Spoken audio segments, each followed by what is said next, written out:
experience when we set up the radiator here, that was like 2004 through 2007. WRUV was super generous. So, there were a number of local radio stations that gave us equipment or sent their engineers over and helped us put together our radio station.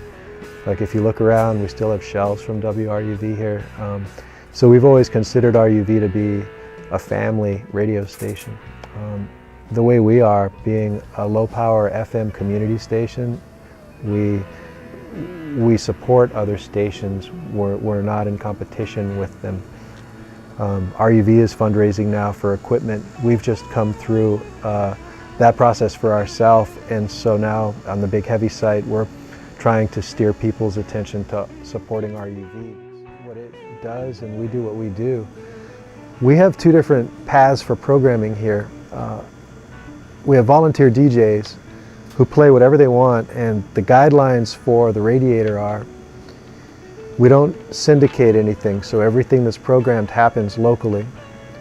And the only filter we have if somebody's local and wants to do a show is we don't want anything on the radiator that people could turn the dial a couple clicks and hear on another local station, because then we'd be wasting our frequency, like if somebody wanted to do all top 40 classics or something. That makes what we have to offer very eclectic, very freeform, and it's not all just music. When DJs come on, we have talk shows too on different subjects. But in between the DJs, we automate music by Vermont bands. Part of our job as Big Heavy World is to archive music as much as promote it. So we've collected a lot of it, and to help introduce people to it, we play it randomly in between the DJs. So we're playing random music of every genre in between DJs who have shows that are either talk shows or music of every genre. So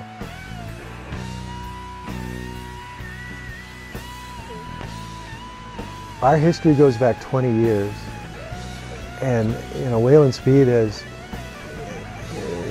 hasn't been around quite that long, and the members of Wayland Speed had experience in bands that preceded Wayland Speed, so they've got roots in the scene. It's funny that it's actually delightful to have to think about the puzzle of what genre they are, because they've described themselves in certain ways that I can't even recall precisely, I'm sure, but like dirt rock, but they mentioned somebody described them as a cross between the Lumineers and Metallica, and that captures an idea of how strong and soulful they are as songwriters, but how talented technically and as musicians they are, and energetic when they want to be. So they kind of cover the map, of the kind of energy they put out. It's really nice to share this space, this music community of Vermont headspace. We support original Vermont-made music inclusively. So that's what we're paying attention to, whether it's high school bands or established artists. We want to build resources that everybody gets to share and nobody's prevented from touching because they don't have money or something. We want to be totally inclusive in what we do to support artists across Vermont of every genre and skill level.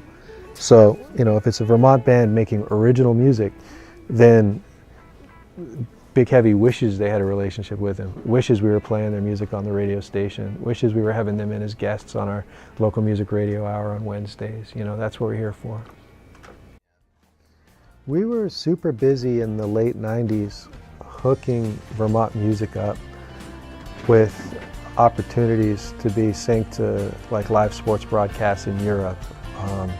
And there were bands locally that once they got recognized a little, they got recognized a lot, like Chin Ho. If you were around in the 90s, Chin Ho was a name you would recognize. And we still hope they'll do a reunion, which is likely to happen in the next year here. But so that was the kind of thing where we'd be fishing for opportunities like that. Those were all over the world, the U.S., Europe. We also got a lot of music packaged through different companies, through different manufacturers with MP3 players when they first emerged, you know, portable MP3 players. So the Big Heavy logo was on the boxes, and you know, half a dozen Vermont songs were sent out with MP3 players when there was a brand new technology. We hooked up with streaming networks. You know, we would stream concerts from Burlington. In 1996, when the technology for that was still experimental, like MIT students were developing it. It wasn't for real yet, and we were using it to broadcast like Strange Folk from Club Toast. And over time, we built relations with companies that crystallized around streaming technologies like AudioNet, which was run by Mark Cuban, which, you know, is a name you recognize these days. And he built that company. It became Broadcast.com and Yahoo Broadcast, and you know, they're playing hundreds of songs by Vermont artists because of us, you know, on networks attracting viewers to the internet for streaming for the first time. We're always grassroots in our personality and in our capacity, and we've gained a lot of experience in understanding the value of working with other people, other organizations whose missions complement ours, to get more done with less resources, so we can serve more people and make a bigger, you know, benefit for the public. So if you look at almost every project we ever do, there's partners involved.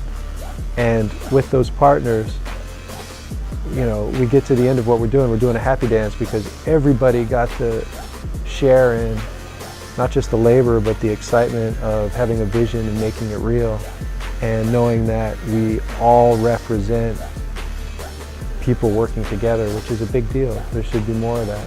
It should be what people strive for. So, you know, 2K Deep's interest in supporting Vermont-based music, it would be like a party to hang out and do fun stuff together.